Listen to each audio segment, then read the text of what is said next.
Assalamualaikum warahmatullahi wabarakatuh. Di sini saya dan teman-teman saya akan mempresentasikan hasil diskusi kami terkait dengan hubungan industrial. Baik, berikut ini ada anggota kelompok. Kami dari kelompok 7. Yang pertama ada Rafino Akmal dengan NPM akhir 044. Lalu yang kedua ada Farel Agustian dengan NPM akhir 137. Lalu yang ketiga ada Riana Tanaga Sudena dengan NPM akhir 156. Lalu yang keempat ada saya sendiri, Megatitan Nurwahyuni dengan NPM akhir 244. Lalu yang kelima ada Raffi dan Divan Victorio dengan NPM akhir 218. Lalu yang keenam ada Maulana Ahmad Nur Alif dengan NPM akhir 242. Lalu yang terakhir ada Mahesa Restati dengan NPM akhir 118. Baik, di sini saya akan menjelaskan tentang pendahuluan.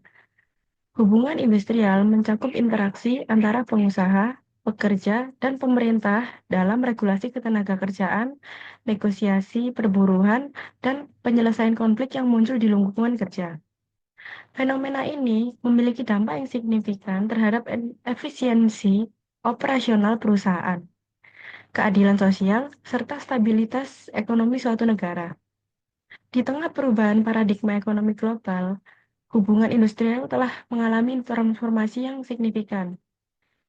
Konsep-konsep baru seperti tuntutan untuk kesetaraan gender, pelindungan lingkungan, serta responsibilitas sosial perusahaan semakin memperkaya dinamika hubungan industrial modern. Baik, selanjutnya akan dijelaskan oleh teman saya. Selanjutnya, teman-teman, yaitu hubungan industrial. Hubungan industrial yang baik bukan sekedar sebuah kebutuhan, tetapi juga sebuah investasi untuk masa depan dari perusahaan tersebut. Hubungan industrial di Indonesia diatur melalui berbagai regulasi, seperti contohnya yaitu yang pertama, Undang-Undang Nomor 13 Tahun 2003 tentang Ketenagakerjaan. Nah, selanjutnya yang mengatur hak dan kewajiban pekerja serta pengusaha. Dan juga Undang-Undang Nomor 2 Tahun 2004 tentang penyelesaian perselisihan hubungan industrial. Selain itu terdapat juga Permenaker Trans Nomor Peraturan 31 Men XII 2008. Nah, jadi kesimpulannya itu hubungan industri yang baik bukan sekedar sebuah kebutuhan, tetapi juga sebuah investasi di mana perusahaan tersebut bisa bertahan lama hingga di masa depan dan juga menghindari konflik-konflik yang dapat menyebabkan berkurangnya keuntungan dari perusahaan tersebut, di mana mengurangi terjadinya konflik antara pengusaha dan juga pekerja. Hubungan industrial juga memiliki pengaturan dan juga regulasi yang jelas, sehingga memiliki legal standing atau juga kepastian hukum yang jelas. Maka dari itu, pengusaha atau pekerja memiliki rasa yang aman dalam melakukan hubungan antara satu sama lain. Baik, selanjutnya adalah pembahasan tentang regulasi perjanjian kerja bersama. Jadi di dalam perjanjian kerja bersama ini ada beberapa aturan yang mengatur tentang perjanjian kerja bersama, yaitu yang pertama Undang-Undang Nomor 13 Tahun 2003 Pasal 116 dan sampai 135 yang menjadi dasar hukum dalam pengaturan perjanjian kerja bersama atau PKB itu mengharuskan pembentukan melalui musyawarah antara serikat pekerja dengan perusahaan. Serikat pekerja ini harus mewakili minimal 50% karyawan dan PKB yang disepakati wajib didaftarkan di Dinas Ketenagakerjaan untuk memiliki kekuatan hukum. Lalu aturan yang kedua yaitu dalam PP nomor 35 tahun 2021 yang memberikan sejumlah aturan mengenai teknis PKB, lalu ada menekankan fleksibilitas hubungan kerja, termasuk pengaturan waktu kerja, istirahat, dan pemutusan hubungan kerja dengan ketentuan yang tidak boleh melanggar standar minimum ketenagakerjaan. Lalu yang ketiga, ada peraturan yaitu Permenaker nomor 28 tahun 2014 yang mengatur tentang tata cara penyusunan, lalu ada pendaftaran dan pengesahan PKB, termasuk kewajiban mendokumentasikan proses perundingan untuk menghindari sengketa. Instansi ketenagakerjaan ini berperan sebagai mediator jika terjadi hambatan dan pengusaha wajib mensosialisasikan isi PKB terhadap kepada seluruh karyawan. Selanjutnya ada mekanisme penyelesaian perselisihan hubungan industrial. Konflik dalam hubungan industrial sering terjadi karena perbedaan kepentingan antara pekerja dan pengusaha. Untuk menjamin keadilan dan kepastian hukum, prosedur penyelesaian perselisihan telah diatur melalui beberapa undang-undang. Undang-undang yang pertama, UU Nomor 13 Tahun 2003 tentang Ketenagakerjaan, yang mencakup hak dan kewajiban pekerja serta pengusaha. UU yang kedua, UU Nomor 2 Tahun 2004 tentang Penyelesaian Perselisihan Hubungan Industrial atau UU PPHI, yang mengatur mekanisme penyelesaian secara berjenjang. Yang ketiga, Permenaker Nomor 29 Tahun 2021 yang mengatur teknis pelaksanaan mediasi, konsiliasi, dan arbitrase untuk menyelesaikan konflik dengan cepat dan efisien. Jenis perselisihan diatur dan dijelaskan dalam pasal 2 UU PPHI. Perselisihan hak terjadi ketika pekerja tidak mendapatkan hak-haknya yang telah dijamin dalam peraturan, perjanjian kerja, atau perjanjian kerja bersama, seperti pembayaran upah ataupun jaminan sosial. Perselisihan kepentingan muncul dari perbedaan pandangan mengenai syarat kerja yang belum diatur sebelumnya. Misalnya, tuntutan kenaikan upah atau perbaikan fasilitas kerja. Perselisihan pemutusan hubungan kerja atau PHK berkaitan dengan keberatan pekerja atas keputusan PHK oleh para pengusaha. Ketentuan ini diatur dalam pasal 151 hingga 155 UU Nomor 13 Tahun 2003 yang mewajibkan pengusaha memiliki alasan yang sah sebelum melakukan PHK. Selanjutnya, dalam mekanisme penyelesaian perselisihan hubungan industrial diatur beberapa prosedur penyelesaian. Yang pertama ada bipartit. Bipartit yakni penyelesaian awal melalui musyawarah langsung antara pekerja dan pengusaha untuk mencapai kesepakatan. Proses ini wajib dilakukan sebelum melibatkan pihak ketiga dan harus selesai dalam waktu 30 hari. Jika gagal, kasus dapat dilaporkan ke Dinas Tenaga Kerja. Hal ini diatur dalam pasal 3 UU PPHI. Selanjutnya ada mediasi dan konsiliasi. Mediasi yakni dilakukan oleh mediator dari Dinas Tenaga Kerja yang memberikan anjuran tertulis. Sedangkan konsiliasi digunakan untuk perselisihan kepentingan atau antar serikat, dengan konsiliator memberikan rekomendasi. Keduanya harus selesai dalam 30 hari setelah laporan diterima. Hal ini sesuai dengan pasal 9 dan 5, hingga 15 UU PPHI. Selanjutnya ada arbitrase. Arbitrase yakni penyelesaian sukarela yang melibatkan arbiter independen sebagai pihak ketiga. Keputusan arbitrase bersifat final dan mengikat, sehingga tidak dapat diajukan banding. Hal ini sesuai dengan pasal 29 hingga 49 UU PPHI. Selanjutnya ada pengadilan hubungan industrial atau PHI. Jika tahapan sebelumnya semuanya gagal, perselisihan dapat diajukan ke PHI. Sidang di PHI wajib diselesaikan dalam 50 hari untuk memastikan proses tidak berlarut-larut. Hal ini sesuai dengan pasal 55 hingga pasal 66 UU PPHI. Selanjutnya ada kasasi ke Mahkamah Agung. Jika putusan PHI dirasa tidak memuaskan, pihak yang bersengketa dapat mengajukan kasasi sebagai langkah terakhir. Hal ini sesuai dengan pasal 115 UU Nomor 13 Tahun 2003 UU PPHI. Jadi di dalam PPD ini juga tercantum terkait dengan slide analisis putusan nomor 175K/PDD.sus/PHI/2024 hasil dari perdiskusian kelompok kami. Perkara yang dianalisis dalam konteks ini adalah mengenai hubungan industrial antara PT Yudo Indonesia dan Iwan Nakatani S.A. Proses hukum ini berada pada tingkat kasasi, di mana perkara ini diajukan oleh pemohon kasasi dengan tujuan untuk mendapatkan keputusan yang lebih tinggi untuk membatalkan putusan yang telah dikeluarkan oleh pengadilan sebelumnya.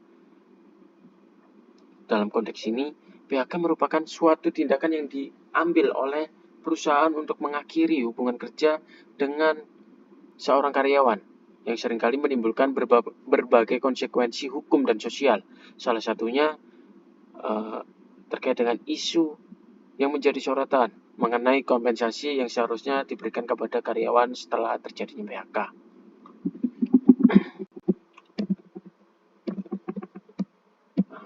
Selanjutnya, ringkasan putusan nomor 175K/PDD.sus/PHI tahun 2024. Putusan ini membahas terkait dengan perselisihan hubungan industrial antara PT Yudo Indonesia sebagai tergugat yang di tingkat pertama dan di tingkat kasasi ini menjadi pemohon kasasi dan Iwan Nakatani sebagai penggugat di tingkat pertama dan juga menjadi termohon pada tingkat kasasi ini terkait kompensasi akibat pemutusan hubungan kerja yang selanjutnya disebut PHK berdasarkan usia pensiun 57 tahun dan bukan kesalahan pekerja. Penggugat menuntut tergugat membayar hak-hak sesuai peraturan perusahaan. Upah selama 6 bulan dengan total 381.515.086 serta uang paksa sebesar 1 juta per hari keterlambatan pelaksanaan putusan. Tergugat mengajukan eksepsi bahwa gugatan telah daluarsa, namun ditolak pengadilan. Pada putusan tingkat pertama nomor 224/PDT/PHI/2023/PN/BDG, pengadilan mengabulkan sebagian gugatan, menetapkan PHK efektif sejak 31 Agustus tahun 2022 tanpa kesalahan pekerja, memerintahkan tergugat membayar kekurangan kompensasi PHK sebesar 186.594.091 dan membebankan biaya perkara sebesar 430.000 kepada tergugat. Tergugat mengajukan kasasi pada tanggal 27 Maret tahun 2024, menolak putusan tingkat pertama dan meminta agar gugatan ditolak sepenuhnya. Namun penggugat menolak permohonan kasasi tersebut dan mempertahankan putusan pengadilan. Mahkamah Agung menilai bahwa Pengadilan Hubungan Industrial telah menerapkan hukum dengan benar terkait perhitungan pesangon dan argumen tergugat tidak perlu ditinjau ulang. Akhirnya MA menolak permohonan kasus PT Yudo Indonesia serta menguatkan putusan Pengadilan Hubungan Industrial dan membebankan biaya perkara kasasi sebesar 500.000 kepada pemohon kasasi. Dan MA pun memastikan hak-hak penggugat dihitung sesuai dengan ketentuan yang berlaku.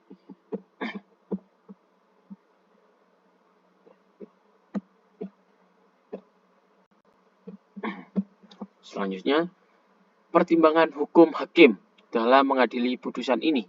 Yang pertama, alasan kasasi ditolak. Alasan kasasi ditolak karena tidak dibenarkan setelah hakim melakukan penelitian, memori kasasi, dan kontra kasasi. Pengadilan Hubungan Industrial tidak keliru dalam menerapkan hukum. Yang kedua, pokok permasalahan dalam putusan ini, perselisihan berkaitan dengan perhitungan nilai pesangon berdasarkan masa kerja. Hak-hak penggugat ditentukan berdasarkan paklaring dari tergugat pada tanggal 20 September tahun 2022 sesuai peraturan perusahaan. Yang ketiga, keputusan pengadilan PHI menerapkan hukum dengan benar terkait perhitungan pesangon dan hak pekerja. Argumen pemohon kasasi terkait dengan pasal 82 UU nomor 2 tahun 2004 telah dianalisis oleh Judex Faksi dan tidak perlu ditinjau ulang. Argumen selanjutnya, 4. Kesesuaian dengan hukum. Putusan PHI tidak bertentangan dengan ketentuan hukum yang berlaku. Pun tidak ada kesalahan dalam penafsiran hukum terkait masa kerja pemutusan hubungan kerja. Yang kelima, argumen pemohon kasasi. Argumen terkait dengan pasal 82 UU nomor 2 tahun 2004 dan hak-hak penggugat telah dianalisis dan tidak perlu ditinjau ulang di tingkat kasasi. Yang keenam, keputusan Mahkamah Agung. Dalam putusan ini, Hakim Mahkamah Agung memutuskan putusan PHI tidak bertentangan dengan ketentuan hukum yang berlaku dan permohonan kasasi PT Yudo Indonesia ditolak. Yang ketujuh, ketentuan biaya perkara. Sesuai dengan pasal 58 UU nomor 2 tahun 2004, biaya perkara dikenakan jika nilai gugatan di atas 150 juta. Dan di dalam putusan ini, biaya perkara kasasi sebesar 500.000 ditanggung oleh pemohon kasasi karena nilai gugatannya di atas 150 juta. Yang ke-8, dasar hukum dalam putusan ini memperhatikan Undang-Undang Nomor 13 Tahun 2003, Undang-Undang Nomor 6 Tahun 2023, Undang-Undang Nomor 2 Tahun 2004, Undang-Undang Nomor 48 Tahun 2009, dan Undang-Undang Nomor 14 Tahun 1985.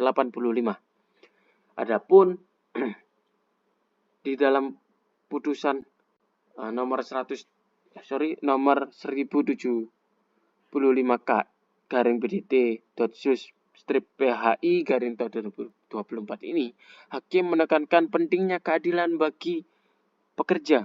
Yang pertama, menegaskan terkait hak-hak pekerja harus dipenuhi secara adil dan sesuai peraturan.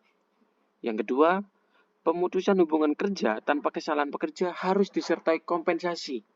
Dan yang ketiga, keputusan ini memperkuat hak-hak pekerja sesuai dengan peraturan yang berlaku.